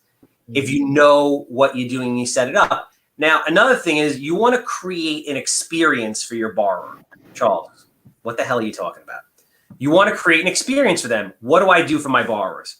I post pictures constantly of the projects. A lot of people don't have the time or desire to flip a house, but everybody wants to because it's sexy. Yep. Right? Investing in real estate is sexy. I love this shit. I don't care about the money. Like Krish was saying before, I got $30 worth of Gap clothes on. I don't care. I'm in it for the ride. So I post pictures of the projects as they're going. I send them weekly updates. I'm gracious and thankful of them. Certain things like I pay 10% interest from day one. No points, no crazy fees, none of that. But when guys like Joel 3 months ago were able to offer 7%, 8%, things like that, I was still paying my people 10%. I could have tried to beat them down, but I didn't. But now that money is 12 and 3 or 12 and 4 non-existent, I still have money. And that's why I bought 9 houses in the last 30 days. I'm going to buy another 15 in the next 30 days. It's like, it's very, very simple. Just take care of people and be transparent and professional. But Charles, that gets to your point of calling it a business, operating it like a business, respecting it like a business, and being organized. Yeah. So I just want to review what Charles said. So Charles, you put an investor package together. In that package, I'm assuming that you outline the opportunity, the term. No, because it's not a one-off. It's a general. Right. So you want me to take you through it, like specifically? Yeah, let's do it. Yeah. So the first page would be just like an overview of who you are, what you do. People don't want to read a dissertation about your life, but they want to know who you are in one page, an executive summary. Then you put, let's say, 3 projects together with the real numbers, before and after pictures, stuff like that. Now, people are going to say, yo, I don't want to tell this guy or girl how much money I made. Listen, Joel hit it on the head before, and so did Chris. Real investors don't care how much money you're making. They want you to make money because they know that there's a cushion there that's protecting their investment. So they want you to make money. Be transparent. They're there for the yield, whatever that yield is, 10, 12, 8, 30, whatever it is. So you put those together. Let's say you haven't done a flip yet. I would put together samples and I would say, listen, these are sample runs. This is what I budgeted for on this project, and this is what happened. See, I'm dead on. I haven't done any flips yet, but I've done all these other things in my life. Then you want to put in referrals from people. They can just be character referrals, people that you work with in business, went to school with, whatever. You should have your investment criteria clearly laid out in these packages. My name's Charles, I'm a handsome home buyer. I'm looking to buy houses with an ARV of less than 550 in Nassau, in Suffolk less than 450. I'm looking to buy rentals in XYZ towns that I'm going to rent to Section 8 with taxes less than this. Have a clear idea. I mean, we don't have any realtors in this panel, but realtors, like an investor will come to a realtor and say, I want to invest in real estate. Great. What do you want? I don't know. Bring me anything that makes money. Like, what does that even mean? So if you use, regardless also like what kind of agreements you use, mortgage notes, UCC filings, promissory notes, put a sample in the back, put it together, spend a couple dollars, get it laminated, get a logo, get a business card. It's not expensive to do this stuff, and it makes you look polished. Awesome. Thank you. Yeah, because what Charles is talking about there is credibility. And when anyone's coming to you to speak with you, if you have credibility, it automatically sets you higher than anybody else. Then it comes down to, can you perform? And so, Charles, on one of your first projects, how did you perform on it? So my first project, I mean, I don't want to take up too much time, but essentially everybody told me like, yo, kid, you can't flip a house. You're going to get killed. Like the market fell apart 3 years ago. It's never going to happen. And then I finally found a deal and I was like, I'm going to buy it for X. I'm going to renovate it for Y. I'm going to sell it for Z. And they're like, kid, I told you you're nuts. You're overpaying. You can't do the reno for that. And you're not going to get that number in that location. I remember it was in Massapequa Park. Joel, you know what I'm talking about over there. Really, Bunnery Pub. Linwood section of Massapequa Park, my favorite Cape of all time, the Jack and Jill bathroom. And I bought it, and I bought it for X, and I renovated it for Y, literally, and I sold it literally to the dollar for Z. And that was the moment. But yo, there was 7 days a week of 3 to 4 years before that of literal grind. No exaggeration. Once I was ready to pull the trigger, it took me a year to find a house. So that's the kind of preparation that sets you up for what I'm doing now. So I've been in the business for 5 years and 4 months. I've done 300 houses. I have a bunch of big development deals in the pipeline. And the thing that's crazy, again, to go back to Chris, is instant gratification society. You have all these people that are like, they come up to me and they're like, Charles, I want to be you. I want to do what you do. I'm sure Chris gets the same thing all the time. Joel. And I'm like, oh, I'm going to tell you. I have the answer. They're like, how? I'm like, you go to a workshop, like you join a group like what Nick Tang has, and you work with somebody like him or somebody else, and you let them mentor you, and you spend a year or 2 years of your life, and then you're ready to go. And they look at me like, you know, like, we fucking hate you, Charles. But it blows my mind because it's like, yo, you're not going to spend a year of your life and $5,000 to change your life, but you'll go to Joel, try to get him to give you like 400 grand, and you could blow it all and never do another deal again. It's crazy. That's great advice. Man, that's killer advice. Hey, listen, for you guys in the comment section, if you guys just got some crazy knowledge from Joel, Chris, or Charles, go ahead and like and share the post, the stream. Okay, like it and share it. Let people know how excited you are for getting this information, and thank you so much for that. So, Charles, I want to kind of transition a little bit in terms of a little bit more of the private money. For anyone who, you know, is wanting to get in the private money space, how important is experience? And if we don't have experience, what are some alternative things that we can do to kind of put that experience together to be able to put private money together? So you're talking about if you're a new investor who wants to raise private money? Correct. Yeah. To your point before, and I would love to hear Joel's feedback on this, it's about credibility. Like, I'll give you an example. I'm doing some really big deals right now. And a lot of them, when I got into them, like assisted living, affordable housing, self-storage, I'm doing a deal on a triple net 7-Eleven on an old gas station. When I go into these things, a lot of times, I don't even know exactly what I'm doing. I have a high level view, but I have a team around me of people. So if someone looks at me and says, yo, you've never done this before, I'm like, yeah, but I got this guy, this guy, this guy, this guy, and this guy that can handle anything. If I go to Joel and I'm like, listen, I haven't done this before, but here's my track record in life. Here are the people that are backing me. Here's my JV partner. Here are my referrals. Here's my business plan. Joel's going to be like, and correct me if I'm wrong, you know what? I might want to take a shot on this guy because respectfully, Joel and I need each other. We both need each other. Without me, Joel can't get capital out. Without me, I can't buy a house. Without him, I can't buy a house. So Joel wants to build relationships with people that are going to go out there and do it. And if he can find somebody at the beginning and build that relationship, Joel, correct me if I'm wrong, you're going to want to do that. So one of the things, you know, getting back to the concept Elijah asked about, how do you begin to show people that you're the right person, right? That's what Charles is talking about. I don't know how many people are on the stream tonight. It's over 100. It's over 110 people. So figure that at least 75% of them in today's market have gone to college, right? Let's just throw out a number. First thing you should tell me is you finished college in 4 years. That was your first assignment as an adult, right? The job is 4 years. Did you begin to show me a pattern that you do what you said you were setting out to do? Bam. You didn't already flip 100 houses. I don't expect you to.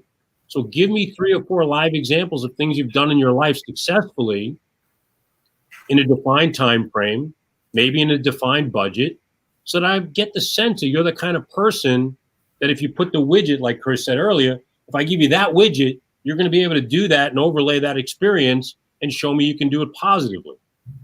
A lot of people have a very difficult time repositioning themselves because they don't know how to relay that as they might have the experience needed to be successful.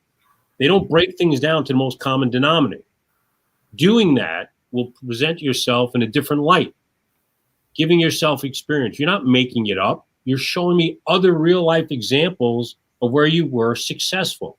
You know, Chris brings up the investor package. So if you look up a gentleman named Russ Whitney, who I worked for back in the 90s and early 2000s, we were the first sellers of real estate education, right? So one of the things was we would take these packages, as boring and stupid as they sounded, because they were actually in physical hard paper. And you'd be on an airplane taking a ride to Florida, and some old guy like me was sitting next to you. You know, you're bored. It's 3 hours, right? The stewardess only walks up and down a couple times, and you start talking. Well, you talk about your passion. You're passionate about real estate.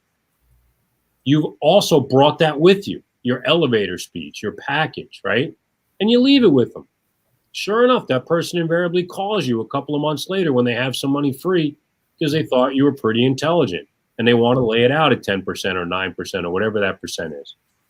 Even though I make money lending money, Chris's proposed 10% yield, everybody out there wants the Boski. Ivan Boski poisoned it, but the world would be thrilled at 10%. It doubles every 7.2 years, right? Yeah. Most people want the sex appeal. They don't want the fear. So they want to be on the ride alongside Charles, getting a yield, and they can brag about the deal. They can show people the pictures like it's their own because Charles laid it out there for them. Exactly. He sent them the Dropbox link. They're at the cocktail party at Nick's house. Dude, check this out. It's unbelievable. Look at this. Look what we did, blah, blah, blah, right? You're laying it out there to be successful for the people. And I just think you're really spot on. I remember when I started, I'd go to dinner with another couple, and they're like, "You're going to buy a house you don't want to live in? Buy a house at a discount? Some parents died, would sell you the house just like it is. Don't they have memories of living there?" Right. And my wife and I would walk away at the time, and we'd drive home, and I'd be laughing. She's like, "What are you laughing about?" I just cannot believe how stupid the people are. It wasn't really that they were stupid. It was just a different way of looking at doing things. You know, we didn't have 400 stations yet on TV, of which 50 are flip something. Right. You know, it wasn't there yet. It wasn't out. And people couldn't understand that. So it was awesome, right? I'd borrow money at 14 and 4 and make more money. And it was like, okay, it's free. 14 and 4 was like free because I'd have to go to Nick and borrow 50%. And that was crazy. I didn't want a partner. Right. 4, you know. But ARVs were 50% when you were doing that. You'd buy from an estate, 4 family members. They lived in different states. The first time they got a tax bill and had to put money in on their inheritance, like, call my attorney, sell it now. That guy, Charles, call him up. Don't wait for him to call you back again, Mr. Attorney. Call him now. Right. I want to add something. You know, what Charles and Joel says is it's like 100% accurate because I have a friend who raised money literally at the airport. He met somebody. He was going to catch his flight. He ran into somebody that he was talking to. They end up talking while we were waiting for their flight. And sure enough, like a month or so later, the guy calls him, says, "Hey, look, I have $25,000. I want to invest." And he takes it. He invests it and makes a good return on it. He gets his money back, and then he bumps it up to $200,000. And what happened is this guy now is his largest investor that invests in his fund. And it's crazy. You really don't know where you'll meet someone that wants to get involved, but you have to have that conversation. And so don't be in a way shy to tell others what you do. I also know that Chris also raises capital. Can you give us some some of your perspective or experience on that, Chris? I think, well, credibility is, I mean, we've touched on that a lot. It's huge because your investment has to be sound. So, when I raise my capital, I let people know that I don't take a nickel of profit out of everything until everyone is paid back. So that's huge. You have to be, as the borrower, willing to take the hits and making sure that everyone gets paid back. This, maybe it was different years ago. It would take a while to get your name out, but if you did something, shady. But nowadays with social media and our meetups and stuff like that, you get somebody that comes in that room that did something shady, you better be sure that they got an X on their back. And everyone, I can't believe they're showing their face here. Look at this. Are you seeing this? Right? And you get easily blackballed out of our community. So, you have to treat it like a business. You are a borrower. This person is giving you their money to lend on a deal. You're backing it against a real estate asset. When all things are said and done and it shakes out, they get paid back first. Pay your contractors, you pay your investors, and then whatever's left over after real estate taxes and et cetera, that's your net. That's what you walk home with. But everyone gets paid first. So I live by that. I've raised capital for my previous business. I've raised capital for real estate. If you can never, ever, ever deviate from that, because you know what else you do right by that person. Capital knows capital. Right. I can tell you how many borrowers I borrowed from, and that because I did absolutely right by them, now all of a sudden they're talking to their brother-in-law, their cousin, or their coworker, or their partner, and all of a sudden everything gets up. The ante gets up big time. Hey, listen, now we got $500K of capital laying around. We want you to go find the deals and know that you have a long-term partner in the deal. So, like, you know, if you do it right and you treat it like a business, and it's not a side hustle, or whoever said that earlier, I think that's great. It's absolutely not a side hustle. You build every deal is like your business, your hard-earned business, whether this is a second business for you or whether this is your main business. Take it serious. Keep good financials. So and it's good to show profit, like we talked about earlier. So, you know, raising private money is really important. It's you know, personal guarantees are big too. You know, I don't know if Charles, do you do personal guarantees with all your loans? And sorry to blow you up on the spot if you don't.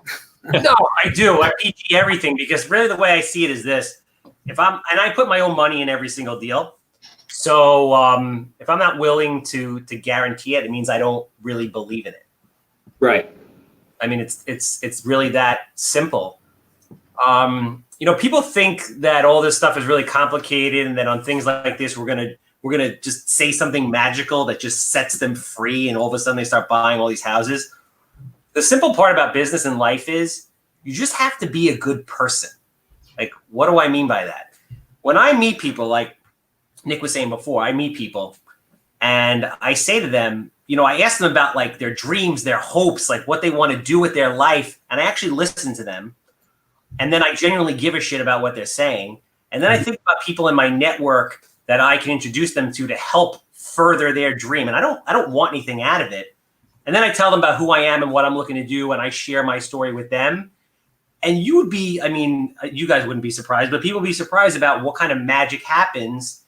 You know, Nick Tang extended himself to me to help me with a charity event that I was doing. And now if Nick Tang calls me at 3:00 in the morning and says, I need you on a Zoom right now, I know you have Corona, I don't care. I will do it for you.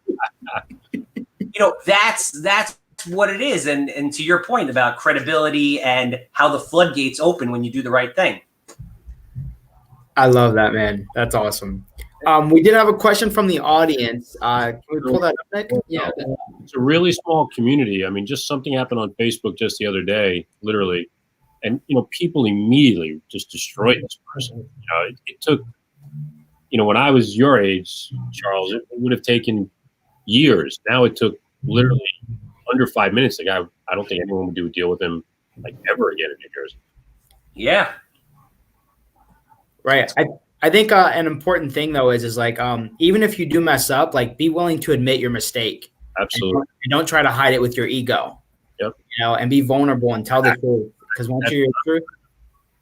Yeah. Listen, it's not a matter of people. It's not a matter of if shit's going to go bad. It's a matter of when it's going to go bad. And people are defined by what they do when the shit hits the fan.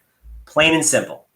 If you tell me the truth, like if something happens with a deal and I go to Joel and I'm like, Joel, I'm sideways on this deal. This is what happened. Let's work it out. Joel's going to work it out. He's going to restructure the loan. He's going to do this. He's going to do that. He's going to do whatever he's got to do because he wants to get paid and he understands and appreciates my situation and my honesty. Definitely. I'm sure. I love that. All right. Where do you want to transition this to? Okay, we're going to now open the Q&A from the people that are on the live stream. So if you have any questions, just post it in the comment section. And then we're going to start asking the three guests those questions. There is a 20-second lag, and because of that, I'm going to ask the first question.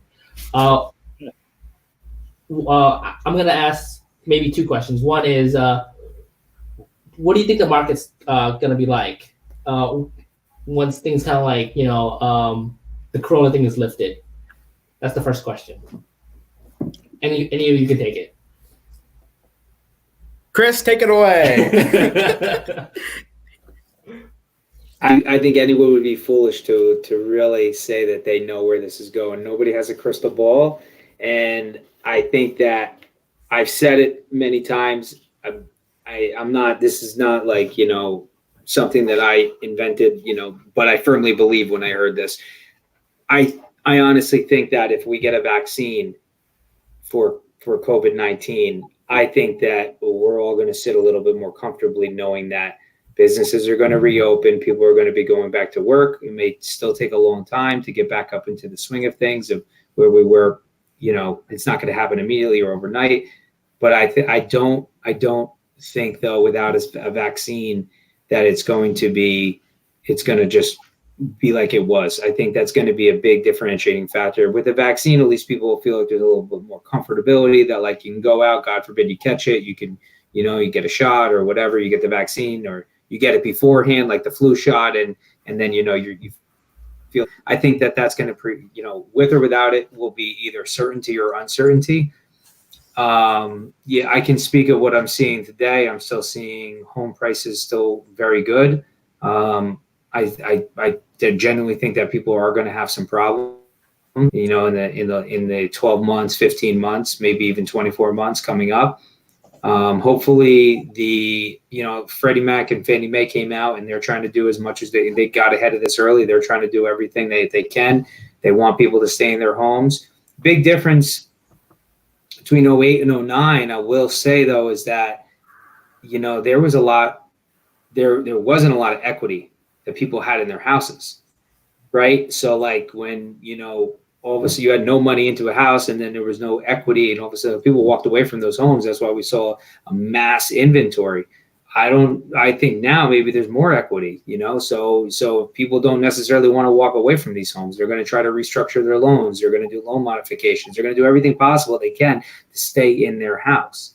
And that's good for us. That's good. And, I think what I will say is I think that this whole change up may be good in a sense for weeding out some of the bad investors. They were driving up prices like crazy. We were bidding on stuff and, you get a newbie investor coming in there just watching a show thinking that they can do it. And then all of a sudden upbidding the houses. So I would sit on the sidelines. I just waited out, watching the people buy houses for ridiculous numbers. I'd rather sit on the sidelines and wait to see what happens and then buy a really good deal. So maybe some of those people will be discouraged and they're going to be out of the market. So it could be good for investors. It could be very good for investors in that regard. Right. Thank you for that, Chris. Joel? You can add to it. If there's nothing to add, don't worry.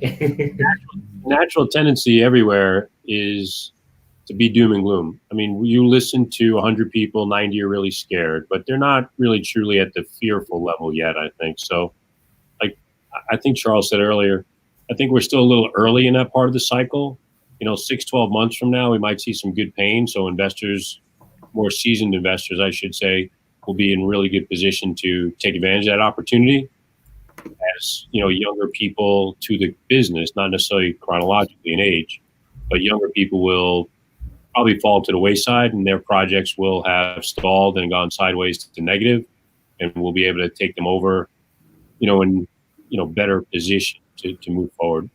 I actually also think that the overall real estate market will not fall as much as the common thread of 30% or whatever 20% drops. I don't think that's rational this time around. Yeah. Charles. I'm up. Yep. I think that human beings are amazingly adaptive and resilient people. And I think with great change comes great opportunity and people will change. I mean, think about it like this. 50, 60 years ago, how many people were farmers? Today, you have machinery and 2 farmers. What coronavirus is doing, for the most part, in my opinion, is speeding up the process of things that were already on their way out. Right. So people are like, yo, JCPenney's is declaring bankruptcy. Yo, JCPenney's was going out of business fucking 6 months ago, right? So 6 years ago. Yeah. So true. It's actually true. there's a lot of that. In general, I think higher end luxury stuff wasn't doing great. Manhattan has been getting crushed for a year. So it really depends on where you are. I think solid first-time home buyer, especially in the suburbs, because my pops, I got to give it to him. He's a little crazy, but sometimes he has these unbelievable moments of brilliance where as soon as Corona hit, he's like, bro, everyone's moving out of the city. We're getting calls like crazy. People are out of the city. So if you're a landlord, that's real talk right there. That is real talk. Yeah. Hoboken, Jersey City, mass exodus. Without a doubt. Because you got to think about it like this. Let's think about it logically. Why would you live in New York City? It's expensive. It's dirty. It stinks. And there's bums with rotting legs on every corner, right? But you do it because the lifestyle is great. There's hot girls everywhere. But once that's gone, why would you stay there, right? It doesn't make any sense. So people are going to come out to places like Long Island, Northern Jersey, things like that. And ultimately, I think we're going to be okay. I mean, I'm selling houses fast. I don't feel. See, there's benefits that. Chris, how old are you? How old do you think I am? Into the age. You could be 30, 32, or you could be 40 or 20. I take that. I'll be 38 next week. Thank you. Nice. All right. So I just turned 40. I mean, Joel's probably 41, 42, right? But there's good things and bad. Oh, come on. There's good things and bad things that come with age. The bad is you can't eat ice cream because you get this fat nodule stuck. And then you have like hair growing out of your ear. Chris, you get any of that shit yet or not yet? I train, so I don't know. I try to keep it to a minimum. How about the hair in the ear thing? You get the hair in the ear? Oh no, I got the grays. They're there. They've been here though, but I got 3 kids, so you know. I want to ask you how you get the beard so tight like that, bro. Like I don't want to shave it because I know I'm gonna fuck it up. I have to shave it off. It's like, but the point is, you feel things, right? You have experience and you feel things. I don't feel that this is a disaster.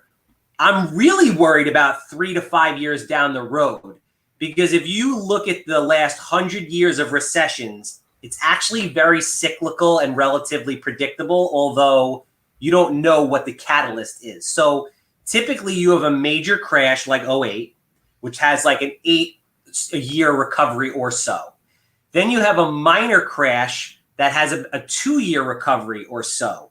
And typically the government does something to artificially inflate it and boost the economy up. That kind of sets you up for that next really big crash. Now, we already had interest rates in the dirt, and the government was spending a lot of money. Now we have this thing. The government goes and spends a shit ton of money, right? Interest rates are they're below the dirt. Now they don't have any weapons anymore. What's going on with inflation? What happens down the road? I think we're in for a mess in like 5 years. That's very interesting. I appreciate That's very interesting. But you know what you think about, like, when, and not to go into the political talk, but like I think it was maybe 6 months ago when they dropped the interest rates to, before they went to zero, before this crash happened, and they went to zero. And Trump and the Fed chair, they dropped the interest rates to I think it was like a quarter or something. Like it was like something really, or they dropped it a quarter, and it was like pretty low. You know, I was talking with a lot of people in commercial real estate at that time, and everyone was saying, like, this is just not good for business, because when the shit does hit the fan, where are they going to go? And look what happened. They're at zero now. So this is the question like after the interest rates went to zero, and they're like, oh, I want to refinance my house at zero. And I'm like, what the hell are you talking about? It doesn't work that way. I want you to give me what's going on right now is the U.S. government is using the taxpayer money at zero interest. That's what they're doing. We're doing bailouts for zero interest, and they couldn't grasp that. And I had to take the time to educate the clients like that. But that's the big problem, is that there is nowhere to go. Pretty soon we are going to be in Denmark with negative interest rates, or some of the other countries around the world. I mean, I put $1 in the bank and I get, or the government gives me money, because it's a negative interest rate. I don't even have to do anything. So for people out there that don't know this, and I only learned this not that long ago, that's why NYU is the greatest thing ever. The government only has 2 mechanisms to control the economy. They either buy bonds, which puts money into the bank so the banks can spend it. And the more bonds they buy, the more money's out there and the lower the interest rate goes. Or they could spend money via stimulus to do infrastructure and things like that. If you already dropped the rate to nothing and you've already spent so much money, you've shot your shots. That's it. You have nothing left. So that's why I'm really worried. Like, my ultimate plan for me is I want to ride the next 3 to 5 years of development, flipping houses, commercial. I want to transition into private equity because that's really what I want to do. I want to raise a big ass fund with a ton of dry powder right before the world goes to shit, and then buy everything on sale. And like, I envision this shit in my mind and I just will it into existence. So somebody record this, because in 5 years from now, it's like, and some private equity is freaking running with Blackstone, buying all kinds of crazy shit. So I love all that was just discussed. So We're gonna get questions. yeah, back into the questions. So what opportunities would you guys say what big opportunities would you guys say that are coming up that we as investors should get ready for, and how do we prepare for those? Yeah. What was created? What opportunities were created during this pandemic? Joel? Well, I think as the gentleman said, there's an acceleration of killing off the living dying, right? I know this is a bad use of words because of what's happening, but you look at a mall, right? You guys have younger kids than me. We used to spend a ridiculous amount of time and money in malls. Malls are going to be 55 and older developments, right? The infrastructure is already under the ground. Impervious surface is already there. All the people on the board can't fight you about that, which is a traditional fight, and it's done. JCPenney, Nordstrom's, etc., they're going out of business because they couldn't work successfully as a transition of the model over to online, and they're being replaced. But they're going to leave back 200,000, 250,000, 500,000 dead square feet in malls that are not replaceable. And if you can get ahead of the curve and thinking through and building your team, like Charles said earlier, having the right people in place to understand how to reposition large chunks of commercial real estate, that can give you a great opportunity. Buying a small strip center, with the traditional pizza, Chinese delivery, dry cleaner takeout. Dry cleaner takeout might have a harder time as everybody works from home and that business is off tremendously. But those types of small stay stores in the small strip centers, those will probably hold together. But some of the bigger things, those will be great opportunities. Charles mentioned one of the things we've done a lot of the last few years, the 7-Eleven that used to be a gas station. A lot of that has gone on and continues to go on. Dollar General, Family Dollar, Dollar Tree, those things you see as pad site opportunities. Those types of product appeal to the average person. Maybe not the Nordstrom's buyer, but the normal person around America it's appealing to. And you're going to need to reposition these properties. On the residential side, that's more difficult. Obviously, to get people out of their homes takes a lot longer. I was on the phone with an attorney talking about that yesterday. The notes that are written in commercial style will be very interesting opportunities. I'm sure Charles, Chris, myself, Nick, you, Elijah, and a couple other guys we know in the groups will be looking at buying those.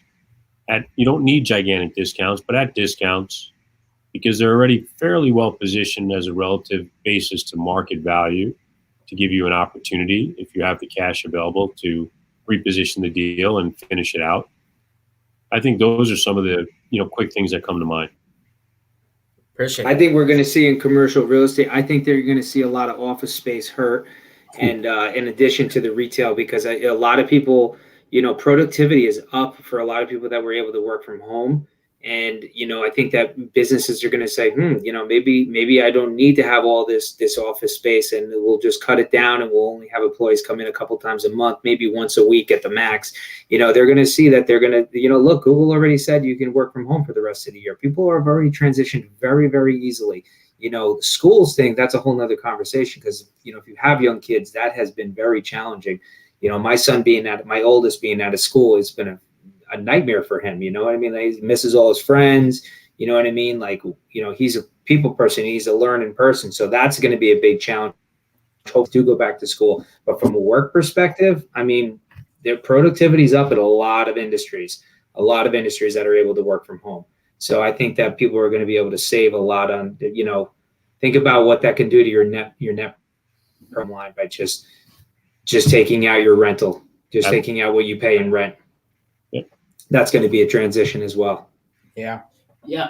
Google, their office space, their workspace is amazing. It's a dream. It's like you can live there. They have full food service 24 hours. It's a campus. They call it the campus. It's like a campus.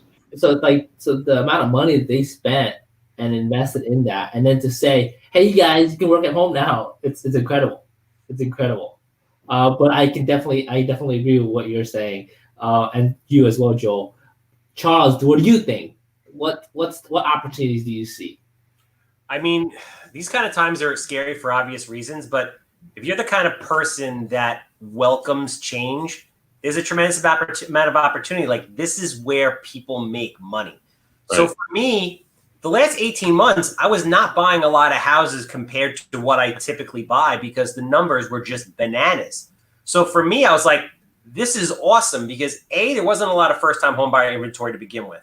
Now the auctions aren't going on. Most investors don't have access to private money. They're going to be shut down for like 6 months, 9 months. And when the money starts to come back, it's going to be expensive with more conservative LTVs. So for me, I'm like, I'm buying anything and everything I can in the first-time home buyer market because I think people are coming out from the boroughs, which they are.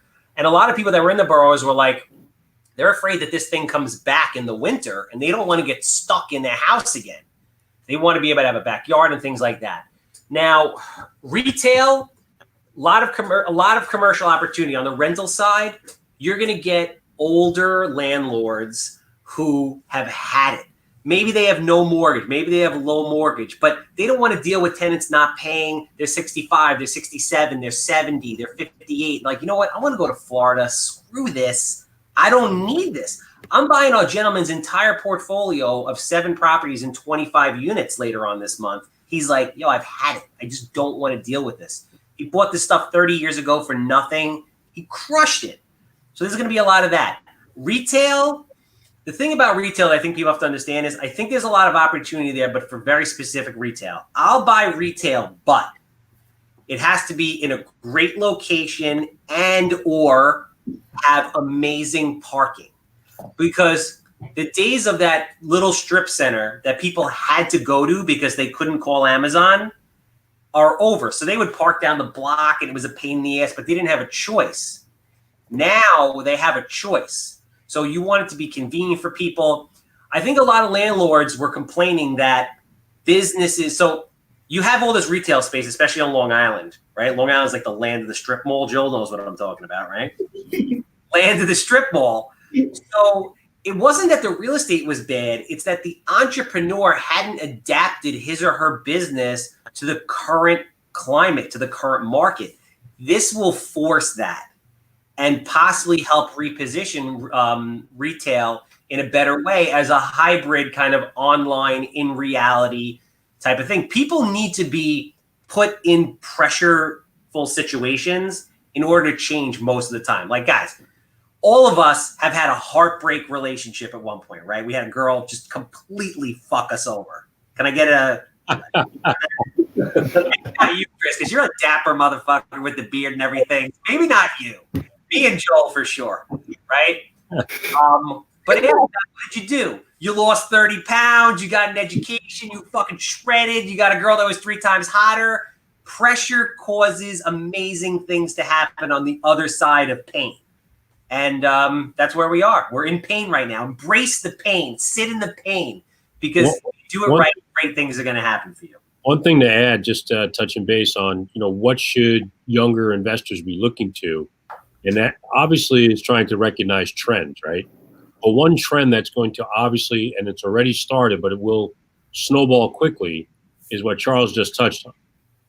You should go stand in front of some really large multifamily properties and then think about all the people leaving them because they just got locked inside their own jail cell for 90 days and they don't want to do it anymore. And if they live in Brooklyn and they're paying $4,000 a month, they can easily afford every one of Charles's new first-time home buyer houses, right? Yep. Chris can get every one of those SOBs a mortgage, right?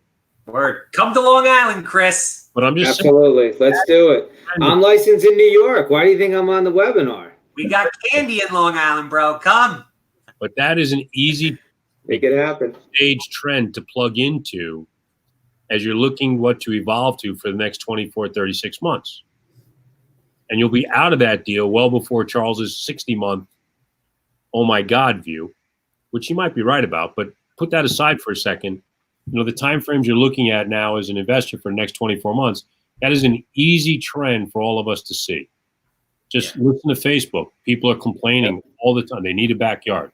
Can't wait to get out. I can't believe I've been locked in here again. You see that time and time again from people you don't know. And that is telling you what's going to happen, and Charles is feeding on it.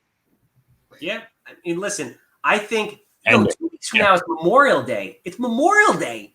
I think people are already starting. I don't know. Have you guys seen this? People are just like, fuck you. Like, they're going out. They're going back to work. They're opening stores. The big corporations aren't, because I think they're worried about lawsuits. But mom and pops, like, they're like, bro, I'm going to starve. I mean, how long can we sit at home for? We can't. So I'm going to ask the next question. I got a question. I hope it's not morbid. You think there's going to be more babies or divorces in the next 9 months? divorces, 100% divorces. Without a I think doubt. it's going to be, I think it might be 50-50, dude. You know, I don't know. Just saying. But hey, divorces, again, another opportunity. They have to sell a house. You have to sell the asset. And divorce attorneys, they're getting ready. They're on the sidelines. They're probably going to get divorced, then have the baby, you know? Oh, because Or maybe they had a baby with somebody else. And that's why they're getting divorced. All right, next question. So we kind of touched this on this already. What do you see happen to multifamily real estate in the next 3 to 6 months, or maybe even a year, 2 years out, for 25 units versus 200 units? We kind of touched this on this already. I just wanted to see what your perspective was on the smaller unit versus the bigger unit. So, Yeah. you mean like on what? Like single families, two families, that kind of stuff? Yeah, like 2, 3, 4s versus like 20 versus 100. Because go ahead. Let me preface this comment by saying I am an equal opportunity landlord. With that said, I happen to have roughly 80% of my portfolio with government tenants. I get checks every month, man. I'm cruising right through this. Any of my tenants that are CDC or Section 8 tenants that pay a portion that lost their job, Section 8 is sending me a check for the difference. They're going to make me whole. I just finished renovating a 5-unit apartment building, and I have a program taking the entire thing. They want all 5 units. I mean, Long Island has a massive, massive housing shortage in regards to rentals. The average market has 35% of their housing stock available for rentals, but Long Island has 18. So if you screen your people right and you have a good mix of cash and government tenants, you're going to be fine, but you're going to be the educated person. The person that's not, who's like, yo, I want the cash because I want to pocket it because I don't want to show it. And what do you mean you can't give me a mortgage, Chris? I really do make all this money. They're screwed. But not if you're not greedy and you do the right thing. That's 100%, man. Some of my rentals, I mean, I have a mix in my 2 to 4 units, my 2 to 4, unit buildings. So like some of them, I try to keep it at 1-to-1. One person's paying cash, one person's paying Section 8. And right now, one of my houses, I'm very fortunate. I tried to communicate with all my tenants, letting them know that, listen, I'll work with you. I need you to communicate with me. So I have them working with me. I have them working with a project manager that works. So my property manager only handles my properties. He does other things for me, but he's on my payroll. So I have all my tenants communicating with us. But yeah, if it wasn't for Section 8 right now, a couple of my houses, the money's going to come in, but it's about when, because a lot of these people are still out of work. Good people, but they got no work. And, some of them are, whether they're lying to me or not, and they don't have the money to pay, they're taking advantage because what they're seeing on the news is they're just reading and they're hearing what they want to hear. Well, I was told that I don't have to pay my rent. Well, that's absolutely not true. Okay, so like you got some of those, but the other ones that are Section 8, I mean, those checks keep coming. So, it's good to have it because it'll help you get through the storm. And those people never leave, bro. The average Section 8 tenant stays for over 11 years. The average cash tenant stays for 2. So, that's a massive benefit. Like, I will gladly take less money and analyze the deal based on fair market rent that I know Section 8 is going to pay, because you lose money when these people move out. You have to paint, you have to clean up something. Yeah, you'll get 100 calls a day, but maybe it'll take you 3 months to get the right person in there. That's when you lose money. So a lot of people shit on Section 8. Greatest thing ever invented. Love it. All right. Joe, you want to add something? I just think something a little different. Somebody I saw on the bottom was asking about 25 units to 200. Yeah. A lot of the people who have built multifamily apartment building complexes in the last 3 years have built to cap rates that are insanely low. And based on occupancy rates, paying occupancy rates, not necessarily people sitting in apartments, but paying, at ratios of, let's say, 97% to make all the deals work properly. At the same time, inside of the boroughs, they changed some of the laws on rent stabilization and rent control.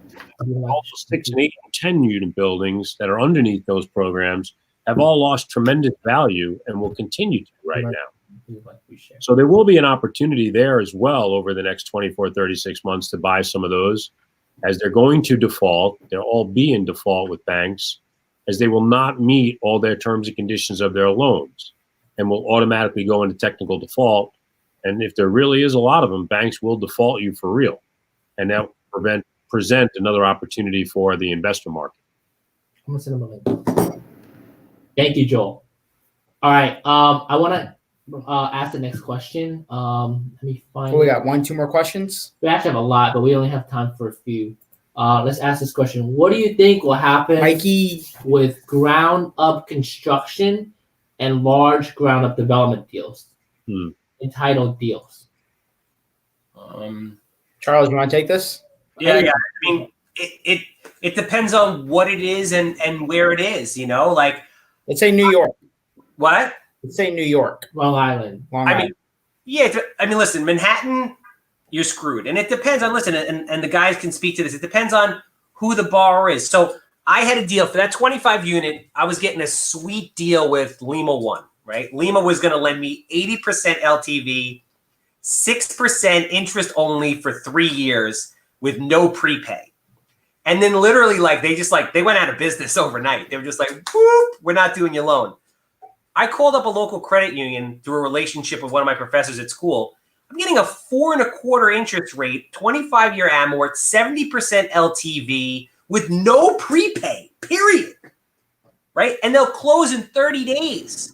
So for the right deal, for the right person, there's still money out there. I mean, I wouldn't want to be in office. Office is screwed. Retail, a lot of retail, screwed. But affordable housing, self-storage, anything senior, anything medical, hospitals are going to have to grow, man. Like, they're going to need more facilities. They need more capacity. If this has taught us anything, we weren't ready for this, right? You could be building. Sorry, I didn't mean to cut you off. I was going to say in the construction ground up, where you're going to see a big pop in movement is boxes. People just want a shell box because that's, the Amazon model. Everything's going to have, this is the people who were teed up, ready to go with Amazon. Yeah. I mean, same day delivery, any e-commerce and stuff like that. That's the stuff that's going to transition. So that type of commercial will continue to thrive. All you need is a box. Give me a box with a loading dock. That's it. That's all you need. And then inside is a shell, and they'll build it out as whoever that business needs it. But you're right, like that type of new construction popping up, I don't think you can go wrong with that. And Mike, I think Mike is a friend of mine. I think Mike, you should be talking to the commercial brokers out there, because those are the ones, all the commercial brokers who are really playing in this space. While there may not be a lot of money on the street right now, because a lot of, whether it's family money or it's institutional money, they're waiting to see what's going to happen. But I can tell you right now, from long conversations I've had in the commercial broker world over these 8 weeks, is that while there's not a lot of movement on the street with monies and deals, there's a lot of discussions daily And everyone is just waiting for the right opportunity. Their money is sitting on the sidelines. So you need to talk with whoever in whichever facet of the commercial real estate arm, and which those institutional or family money is looking to invest. You need to connect with those people and then let them tell you where they're going to be heading, where they want to park their money in, because that money will always be there. Definitely. Just from my experience of what I've spoken to a lot of people in commercial real estate over this past 8 weeks, and again, there's not a lot of movement, but they're waiting. They're just teeing up. Joel, you want to add anything? No, I get it. All right, let's do one more question. What's a good private money rate right now to be raising at? If it's any different, when the market's hot versus scary. I got a very simple answer for this. Whatever it costs to get you into a deal safely that makes you money. That simple. If it makes you money and it makes sense, then that's great. Like Joel spoke before about, he was paying 14 and 4 and he made a ton of money. Whatever gets you into a deal that makes you money is good. I think the range to make it look attractive for somebody to give you the money is probably still in the 8 to 10 range. I agree. People always normally think it, and it's and I think Charles and Joel said it right.